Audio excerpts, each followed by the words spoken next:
Hi hello नमस्कार welcome to geography. मेरा नाम सिद्धार्थ है और आप मेरे साथ जुड़े हैं मानव भूगोल के इस अगले एपिसोड में, जिसमें हम लोग पढ़ने जा रहे हैं एस्किमोस का पार्ट 2। पार्ट 1 हमने काफ़ी दिनों पहले पढ़ा था और काफ़ी लंबा समय हो गया है हमें मिले हुए।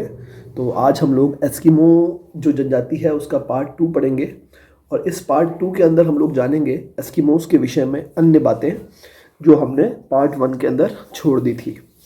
उसी के साथ साथ एक बार मैं पार्ट 1 का भी रिवाइज करा दूंगा। इसका मतलब है इस वीडियो में पूरे एस्किमोस को हम लोग कंप्लीट कर लेंगे और इसके बाद कंटिन्यूएशन में जितनी भी जनजातियां बच गई है उसे हम लोग आगे निपटा लेंगे।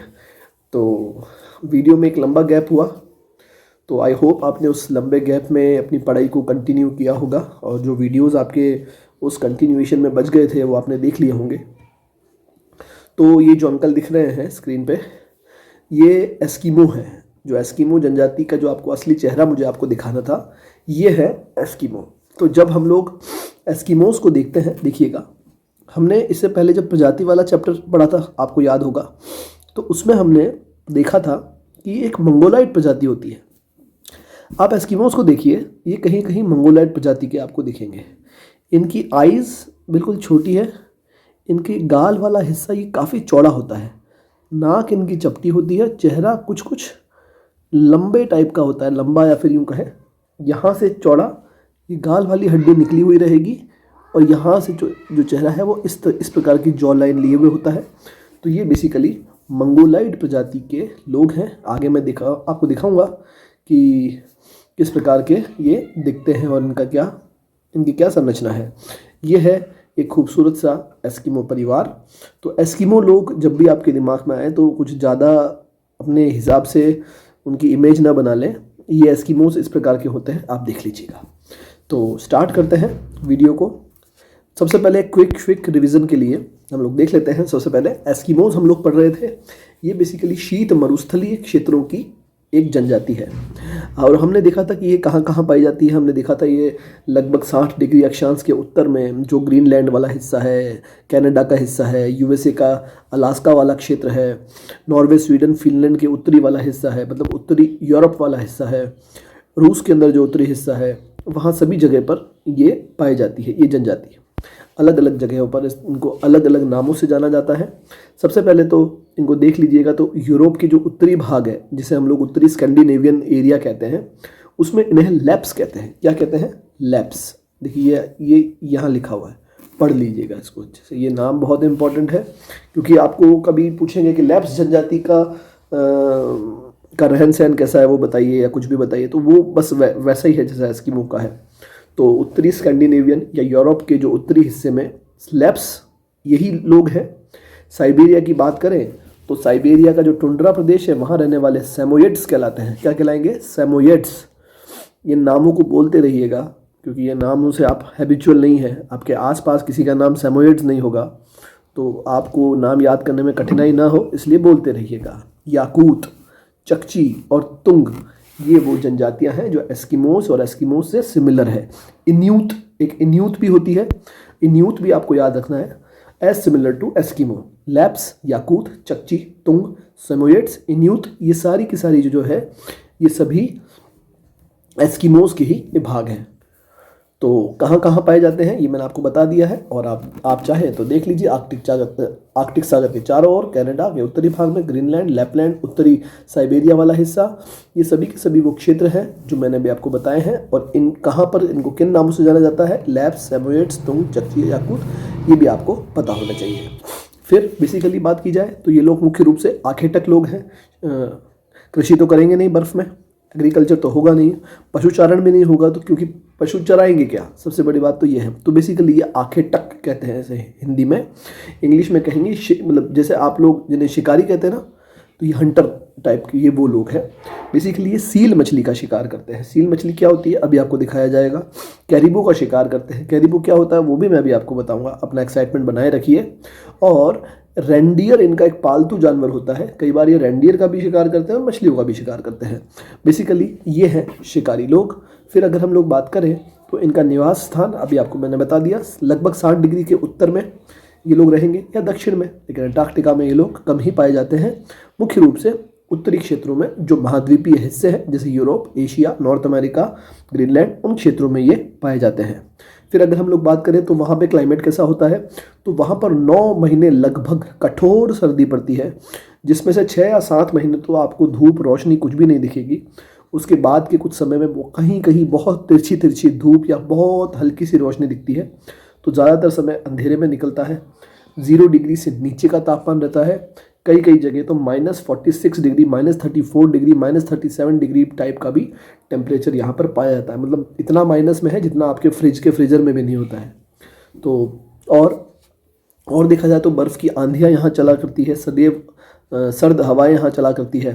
तो इस प्रकार की जो कठोर क्लाइमेट है, कठोर तो एक सॉफ्ट वर्ड हो गया, कठोरतम जो क्लाइमेट है उसमें ये लोग निवास करते हैं। अब यहाँ पर क्या कोई वनस्पति पाई जाती है? हाँ, मतलब जब कभी धूप निकलती है, कभी साल में 3 महीना बहुत हल्की जब धूप निकलती है, जब बर्फ़ पिघलती है, तब यहाँ पर शैवाल, काई, लाइचेन और इस प्रकार की रंग बिरंगी कुछ झाड़ियाँ, कुछ घास, कहीं कहीं कुछ छोटे छोटे से फूल, बिल्कुल छोटी छोटी जो बुशेस होती है, छोटी छोटी जो झाड़ियाँ होती है, वो कभी कभी उग आती है। सामान्य रूप से ये क्षेत्र वनस्पति रहित या वनस्पति विहीन क्षेत्र है। शारीरिक लक्षण अभी आपको मैंने दिखाई दिया था बिल्कुल प्रत्यक्ष रूप से कैसे दिखते हैं। चेहरा सपाट होता है, चौड़ा होता है, बाल काले होते हैं, कैसे होते हैं पता नहीं, कभी तो सीधे कभी उलझे हुए, कुल मिला के कोई उनका एक वो है नहीं। अगर हम लोग बात करें कद तो 150 से लेके 160 सेंटीमीटर, मतलब एक सामान्य लंबाई इनकी होती है। त्वचा का रंग हल्का पीला होता है जैसा कि मंगोलाइड प्रजाति में होता है, ठीक है। हल्का पीला मतलब गेहूं टाइप का रंग होता है। आंखों का रंग कत्थई कलर का होता है, मतलब डार्क कलर का जो ब्राउन होता है वो होता है। पलकें तिरछी होती है लाइक दिस, चाइनीज टाइप की। और सिर लंबा होता है, गालों की हड्डियां निकली होती है, दैट्स द पॉइंट। गालों की हड्डियां निकली होगी तो फिर वो मंगोलाइड प्रजाति ही होती है, ठीक है। अगर हम लोग बात करें तो कनाडाई क्षेत्र के अंदर कहीं कहीं जो वाइट पीपल्स हैं उनसे भी इनका मिश्रण हुआ है। फिर हम लोग बात करते हैं इनके आखेट की। ये इस वीडियो का जो सबसे इंपॉर्टेंट पार्ट है, क्योंकि अब तक तो मैंने आपको शॉर्ट में रिवाइज कराया क्या हमने पहले वाले वीडियो में पढ़ा था। इस वाले वीडियो में अब हम लोग देखेंगे इनके शिकार की पद्धति। ये बहुत ज़्यादा इंपॉर्टेंट है क्योंकि कई बार प्रतियोगिता परीक्षाओं में इस प्रकार की पद्धतियाँ पूछ ली जाती हैं। तो अगर आपको कभी 3 लाइनें, 4 लाइनें, 5 लाइन में या 10 लाइन में भी अगर इनका कुछ लिखना पड़े कि इनकी आखेट की पद्धति क्या है, इनका हंटिंग की जो तरीका है वो क्या है, तो एक तो है माउपोक, जिसे हिंदी में क्या कहते हैं, माउपोक। माउपोक हिंदी इंग्लिश कुछ नहीं होता है, सब में यही कहते हैं। तो मा उ पो क, माउपोक, क्लियर है। और एक होता है ई तू आर पोक, इतुआर पोक। ये देखिए दोनों शब्द आपको यहाँ पर बहुत अच्छे से दिख जाएंगे। ये तो रहा माउपोक और ये रहा इतुआर पोक। ये दोनों पद्धति है इनकी हंटिंग की। कब? सर्दियों में। गर्मियों में एक और पद्धति है, उसको भी पढ़ेंगे। पहले इन दोनों पद्धति को हम लोग जान ले। तो मैं अगर आपको बताऊं माउपोक और इतुआर पोक में फ़र्क क्या है, तो माउपोक में बेसिकली सामान्य रूप से एक आदमी शिकार के लिए इंतज़ार करता है। वहीं इतारू पोक में 2 व्यक्ति होते हैं। एक जो सील का जो छिद्र है उसके सामने बैठा रहता है और दूसरा हारपून को पकड़े हुए रहता है। हारपून क्या होता है, वो छिद्र कहाँ से आया, ये सब चीज़ें हम लोग देखते हैं। सबसे पहले देखिएगा माउपोक क्या होता है। माउपोक में क्या होता है ये देखिए। सबसे पहले तो आपको ये तो पता है ये लोग कहाँ रह रहे हैं। हिम है, जाड़ा है, सर्दियों का मौसम है, तेज हवा चल रही है, ज़मीन पे बर्फ़ जमी हुई है, पानी का कहीं दूर दूर तक नामो निशान नहीं है। पानी है भी सही तो बहुत अंदर है, चारों तरफ बर्फ़ से ढका हुआ क्षेत्र है, ठीक है।